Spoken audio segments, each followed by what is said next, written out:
తలసాని శ్రీనివాస్ యాదవ్ గారు.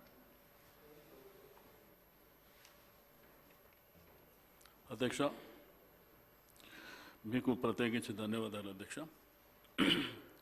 గౌరవ ముఖ్యమంత్రి గారు ప్రవేశపెట్టినటువంటి తీర్మానాన్ని బలపరుస్తూ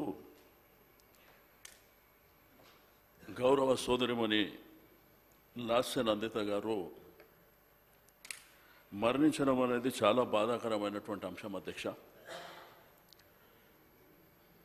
వారి యొక్క తండ్రి గారు అయినటువంటి సాయన్న గారు 1994లో ఇద్దరం ఒకటేసారి శాసనసభకు రావడం, అప్పటి నుంచి కంటిన్యూగా మరి శాసనసభలో మేము ఉన్నటువంటి సందర్భం అధ్యక్ష. వారు మృదు స్వభావి.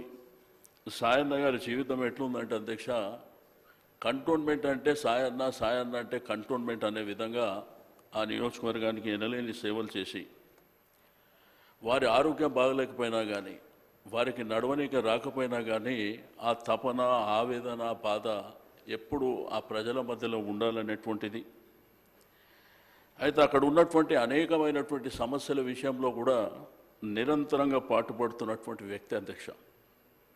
బట్ విధిరాత మనం చేసేది ఏమి ఉండదు కాబట్టి వారు మరణించడం, మరి తద్వారా వాళ్ళ అమ్మాయికి రాజకీయంలో ఇంట్రెస్ట్. వారికి ముగ్గురు కూతుర్లు అధ్యక్ష, అబ్బాయిలు లేరు, ముగ్గురు కూతుర్లే.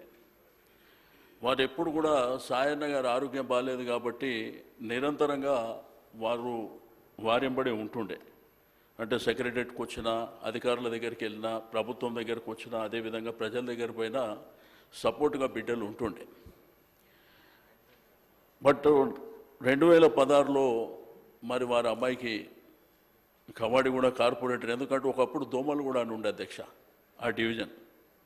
ఆ రోజుల్లో హైదరాబాద్ సిటీలో మరి జంటగా ముఠా గోపాల్ గారు, సాయన్న గారి ఒకటే స్కూటర్ మీద ఇద్దరు తిరుగుతుండే అధ్యక్ష. మరి ఆ రోజు జవహర్ నగర్ కార్పొరేటర్గా గోపాల్ గారు గెలిచినారు, వీరేమో ఓడిపోయారు. దాని తర్వాత ఆ డివిజన్ పేరే కవాడిగూడ అని పెడితే, నేను ఓడిపోయిన ప్రాంతంలో నా డాక్టర్ గెలవాలని మరి ఇప్పుడే కేటీఆర్ గారు చెప్పినట్టు కేసీఆర్ గారిని అడగడం, టికెట్ ఇవ్వడం, ఆ తర్వాత వారు గెలవడం, ఇవన్నీ జరిగినాయి అధ్యక్ష. బట్ అనుకోకుండా సాయన్న గారు మరణించిన సందర్భం. బట్ ఆ రోజు ఆ కంటోన్మెంట్ ప్రజల రోదన, ఆ బాధ, ఎందుకంటే వారికి ఆ నియోజకవర్గానికి 30 ఏళ్ళ అనుబంధం ఉంది అధ్యక్ష. ఆ తర్వాత పార్టీ నిర్ణయం తీసుకొని వారి యొక్క అమ్మాయికి టికెట్ ఇవ్వడం. ఆ యొక్క అమ్మాయికి టికెట్ ఇచ్చినప్పుడు ఇన్ఛార్జిగా నేనే ఉన్నా అధ్యక్ష. రెండవది, నేను కంటోన్మెంట్ ఓటర్ని.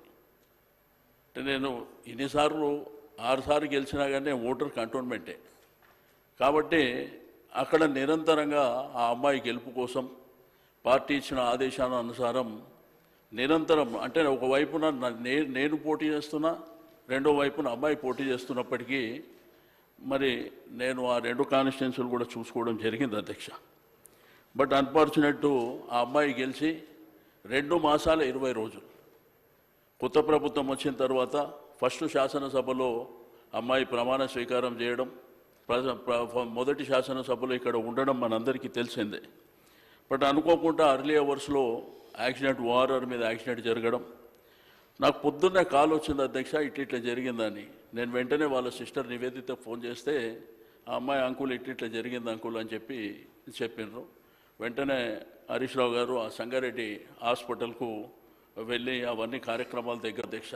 ఇది మానవ సమాజంలో జరిగేటువంటి ఇది ఉన్నప్పటికీ మనిషి జీవితం పుట్టడం, జననం, మరణం అనేది సర్వసాధారణమైనప్పటికీ ఆ కుటుంబానికి మాత్రం తీరని అన్యాయమే జరిగింది అధ్యక్ష. ఎందుకంటే తండ్రిని కోల్పోయినటువంటి 1 సంవత్సరం కాకముందే అమ్మాయి ఎంతో భవిష్యత్తు ఉన్నటువంటి అమ్మాయి, ప్రజా జీవితం, వాళ్ళ కుటుంబమే ప్రజలకు అంకితమైనటువంటి కుటుంబం అధ్యక్ష. బట్ అన్ఫార్చునేట్ ఆ అమ్మాయి కూడా మరణించడం. మరణించిన తర్వాత ఆ కుటుంబాన్ని మరి ఓదార్చేటువంటి ప్రయత్నం జరుగుతుంటే అధ్యక్ష, అది ఎవరికి సాధ్యమవుతలేదు. అంటే ఒకవైపున పార్టీగా కానివ్వండి, రెండవది ప్రజల వైపున కానివ్వండి, ఇప్పటికి కూడా మరి కంట్రోల్ చేయలేనటువంటి పరిస్థితి ఉండడం మరి ఈరోజు మనం ఈ శాసనసభలో ఆ చిన్న ఏజ్లో ఉన్నటువంటి అమ్మాయి 35 సంవత్సరాల మన బీటెక్ చదువుకున్నటువంటి అమ్మాయి చనిపోయిన విషయం మాట్లాడుకోవడమే బాధాకరమైనటువంటి అంశం అధ్యక్ష. బట్ ఏదేమైనప్పటికీ ఆ భగవంతుడు ఆ కుటుంబానికి ధైర్యాన్ని ఇవ్వాలని చెప్పి నేను ఈ సందర్భంగా తెలియజేస్తూ గౌరవ ముఖ్యమంత్రి గారు